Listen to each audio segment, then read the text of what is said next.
The name of the project that we have is Anti-Violence Campaign for Peace, because as epidemiologists, we believe violence is a disease, and usually these diseases can be infectious disease, can be chronic disease, and can be social epidemic disease. And I choose to use social epidemic disease as my most important project.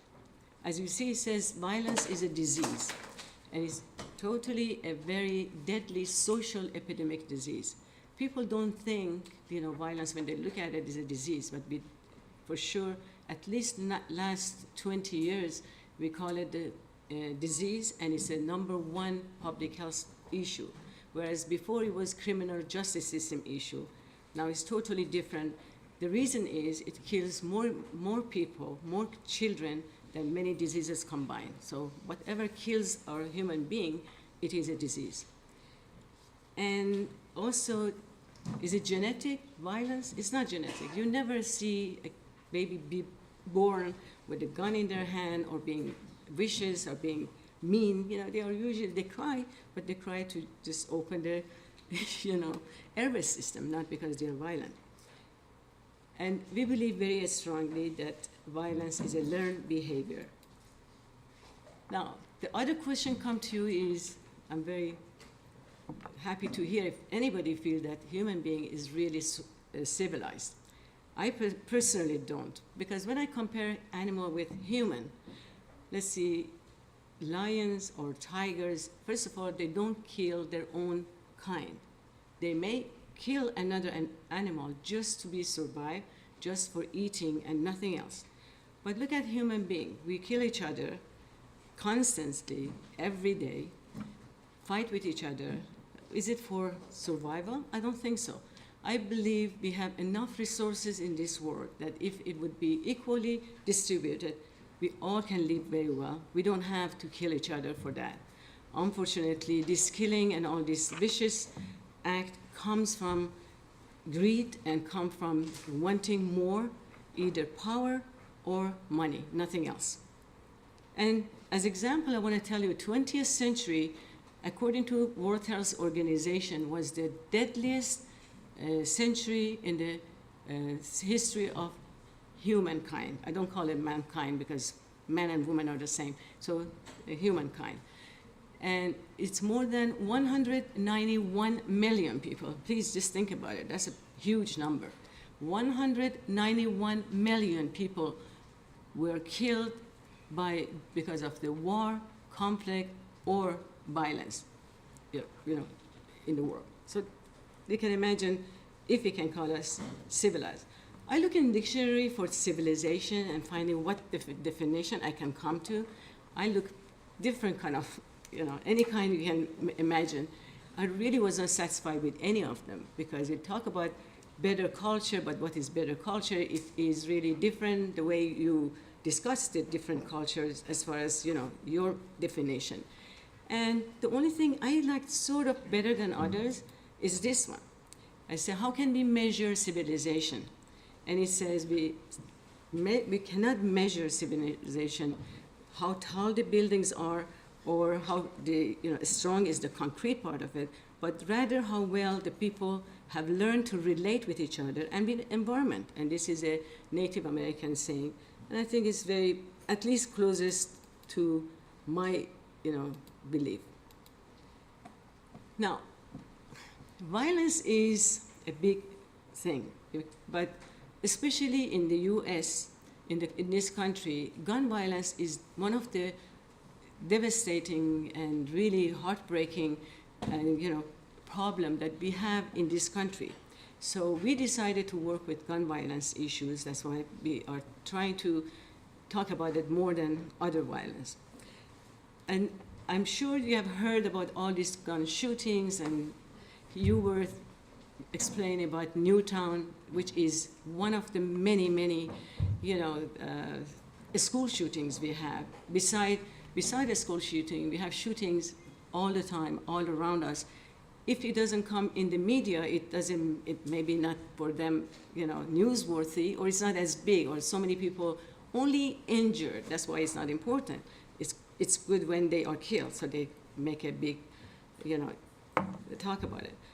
Every year in this country, more than 30,000 people lose their life only by a gun.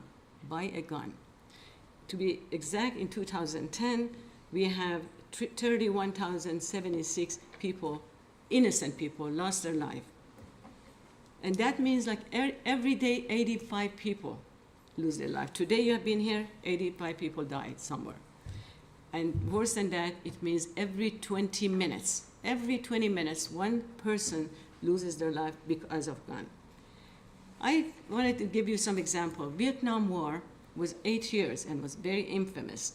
58,000 soldiers lost their life, in 8 years war. And then look at these numbers. In less than 2 years, we have more people losing their life to gun, and we are not soldiers, people are civilian, and also we are not in war in US. So you can imagine how everybody should be outrageous and do something about it, not only outrageous. Iraq War, the first 7 years, it was 4,400 people lost their life in Afghanistan against soldiers. Not, I tell them that, they are deserve to die, but they are soldiers. But look at the numbers again, more people die every year in this country. Now, with the children, I thought children is very important to talk about. Every day, 8 kids die because of gun, under 19 years old, which is the number here, 2,700, whatever.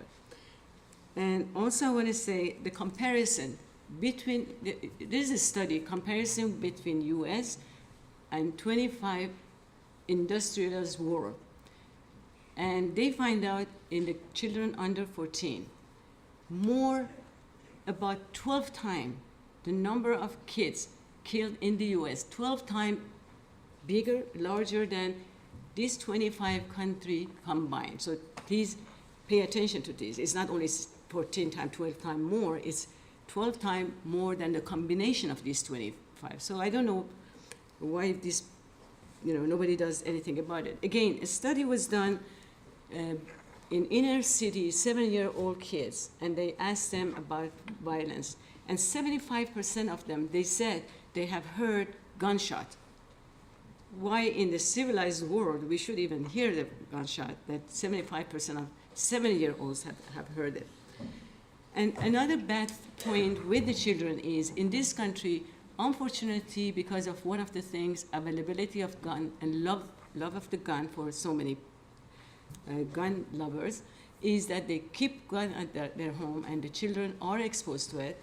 And now, we don't have time today to talk about it, maybe some other time, and you can go to internet, our Facebook, our website.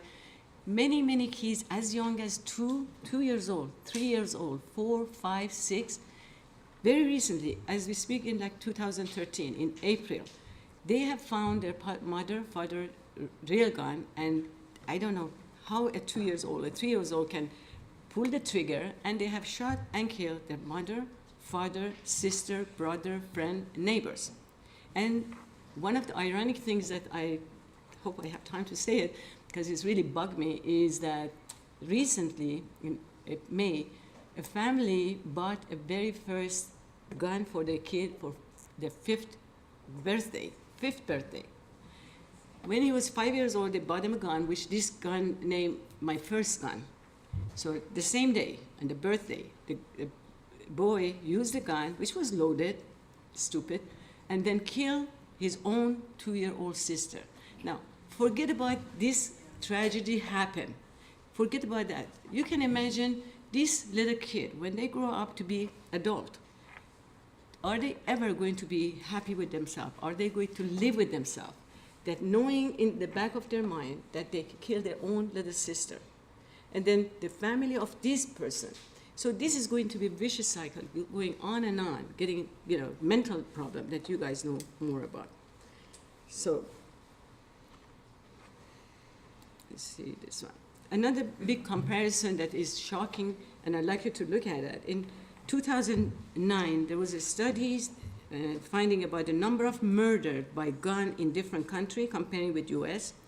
In Norway was 29. Only when I say only, it is one is too many, but 29 comparing with what I'm going to tell you.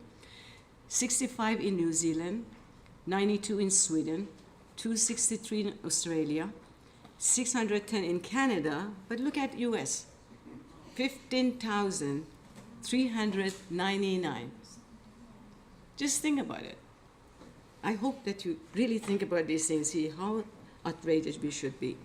Again, with comparison with different 25 industrial wars, this was done by CDC, very good study, and again shows US alone, the death rate by gun was 16 times more than these 25 countries again combined. Just think about being combination of those is 16 times less than US. The gun ownership is one of our problems. We have it's more than that. When we say about 300 million people, guns are in these people's hands, this is much more than that. This is only those which have been registered. That's only those that they have gun ownership and they have by law, lawfully got it. There is much more than that. So we have more guns in people's hands than the number of people we have in this country. Guns and home, there is unfortunately not the right thing. Some people feel if they keep gun in their home, they will be safer. And many studies, including what I'm telling you, shows that risk of homicide is 3 times more in the homes that they keep guns comparing with those homes which do not. And the rate of suicide, even worse, is 5 times more in family that they keep gun in their home for their safety, supposedly. Economic cost of gun violence is another thing which we have to really be outrageous again and ask for reduction in this, because over $100 million is being used every year, annually. You can imagine with a fraction of this, we can vaccinate lots of people. With a fraction of this, you can, educate a lot of kids. You can do much more with this to just spend this much money for treating something which you caused and you shouldn't have. Okay. Now, I want to say the reason we are not outrageous, we are really living and going by our life, because we are desensitized. We really have been desensitized to the matter of gun and gun violence. And I'm hoping that change that today a little bit for you. The reason for being desensitized is, one of them is glamorization of gun violence in media, in the movie, in programs, even the news, in any children programming, you see it all the time. Any program we have, not only with gun, also without gun, aggression and violence is tremendous. Look at a small, thing like Tom and Jerry. You feel Tom and Jerry was not violence, it's full of violence. Or the Home Alone, if you remember the movie of Home Alone, somebody throw a big, brick to somebody's head. Of course, the kid cannot see the difference between reality and, fake thing. So they believe, if you throw that, the person would walk away. So all these things is something that we have to be really cautious about. And we see the reason we are also desensitized is that violence is all around us, every second of every day. We don't know if this minute somebody come here and shoot us all. There is in the schools, in the home, in the streets, in the churches, synagogues, schools, especially as you mentioned, the Newtown, which is one of many. Every day we are, people cannot go to the movies. They cannot go. Where can you be safe? So that's why we are desensitized. We accept this as part of life. It's a normal part of life, and it's not. And another bad reason, or the reason we have been desensitized, because of availability of gun in this country, which I mentioned how many are around. Another problem is the war in the world. When the war, the kids look at Afghanistan, Pakistan, wherever you want to look, you see war. So war is like part of our life too. It's acceptable part of life. We cannot live without war, it seems. So for that, we have been desensitized. At the bottom, I'm trying to say, now we need to get sensitized again. By hearing this thing, by knowing more about this thing, we need to get sensitized again. We say guns are for killing, right? Is any other purpose, they challenge me sometimes, say, or for shooting. I mean, shooting, target. But in reality, gun is for killing, right? And I looked in the dictionary again. It says toys are for playing. And I started saying, then what does that mean, toy gun? Does it have any meaning? Does it mean an instrument for kids to have fun with, but they kill and have fun with? I really don't understand it. So, what is the purpose of our project? Why we're doing that? The main purpose is anti-violence campaign for peace is to create a healthier, violence-free society and a peaceful world for the future generation. My talk is, everything I'm trying to do is for future generation. It's past for us, I'm sorry. And we have to do something for the future generation. So by teaching and reaching the kids young age and ask them not to even touch toy gun, violence video game, and teach them non-violence, we are hoping these kids will grow up to be the leaders of this world. Then we don't have war. We have culture of peace. That's why and how I'm hoping one day we create that, because the children are the future of our world. What is Anti-Violence Day is a violence prevention intervention project that we try to reach the kids from the very young age and parents. It's a holistic approach. We don't only talk to the kids, we talk to the parents, we talk to the places like this, trying to raise awareness, and most of our work is geared toward education and raising awareness. This is the most important, actually, goal that we have to do. Nothing else is as important for us. As Gandhi says, if you want to have true peace in the world, you have to start with children, our children, and I believe in that. Now, how do we do this thing? The way we do this is through presentation, such as today, letter writing campaign we have to the politician as well as gun manufacturer and toy gun manufacturer. We write them a letter, give them some information that what they're doing is not good, or to the politician to do not go bend with NRA, get the money from NRA in order to be elected as official, things like that. Hopefully it works. And then we have petition, which we say if you do not like toy gun, and we have a few pages there. If anybody is interested, they can go write their name in the petition saying that you agree with us. We have billboards, which if I have time, I will show one or two of them to you. In the billboard, which is before Christmas and usually before holidays, in front of places, schools, whatever, only say toy gun kill. So our website, and they look at it and see, they start thinking, what does that mean? Then we have a lot of media coverage. We have had a lot of media coverage, either of our event or with interviews in radio, television, in the written material. PSA, public service announcement, we have it in different radios. We talk about something which is easy and simple for parents to understand, or the kids, so we teach them that way.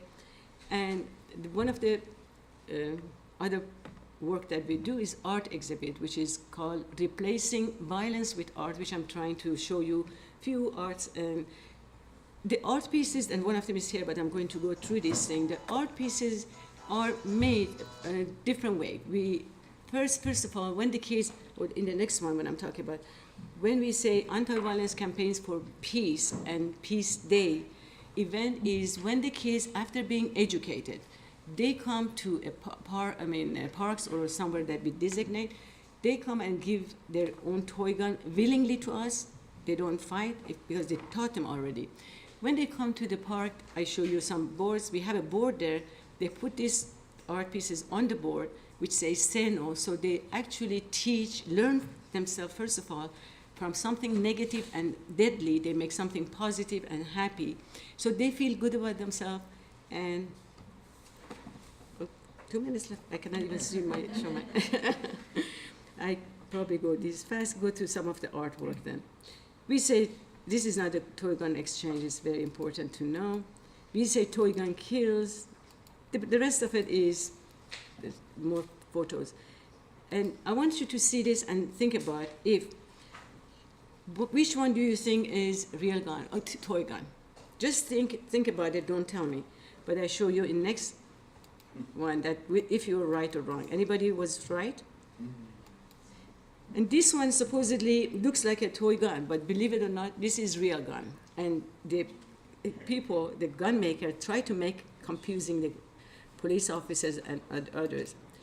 I would pass how parents can help, but teach the kids, don't let your kids to go any place that they have their own, they have gun, and give them love, respect, self-esteem, tolerance. You're learning about tolerances of different religious, different sexual orientation, different cultures. Now we go to art gallery because this is some of our event. Just for looking at it, the kids come in, bring their toy gun, they get a T-shirt, they are happy with that. And so I just passed through this thing quickly. There's a T-shirt we give to the kids, and this is like the art that the kids make. This is your Mayor Agran in Irvine a few years ago invited us, and this is when I got the Peace Award from American Public Association for what we are doing. Now we go to the replacing of violence with art. It's just the photos I want to show you one by one. I don't explain. Most of them are self-explanatory, so that would not be a big deal. Like for instance, this one, like there's a gun. The artist put it upside down so it looks like a boat. So it says, peace, not war. This one we tell the kids rise above the gun. This one you're hoping one day all the guns sink. And this one is say toes are us, guns are not us. And there are many more. I want to tell this one a little bit because this is a very big piece. It's a cement. And the artist got some of these things you see, they're all toy gun inside here. Every single thing is a toy gun. So they put it in the skeleton, put it in a cement, and it looks like a skeleton of the horse. This is a head and tail. And so all these things we have more than 50, 60 art pieces. And the questions, okay, before we go to question, I wanted to go to the very last one because that last one is my favorite. That's what I want to get you. See how many art we have? We couldn't. And I love this one. And at the end, I want to say, what if we all love each other? And I really mean it. What if? Think about it. If we love each other, we didn't have all these problems. Anyway, thank you so much.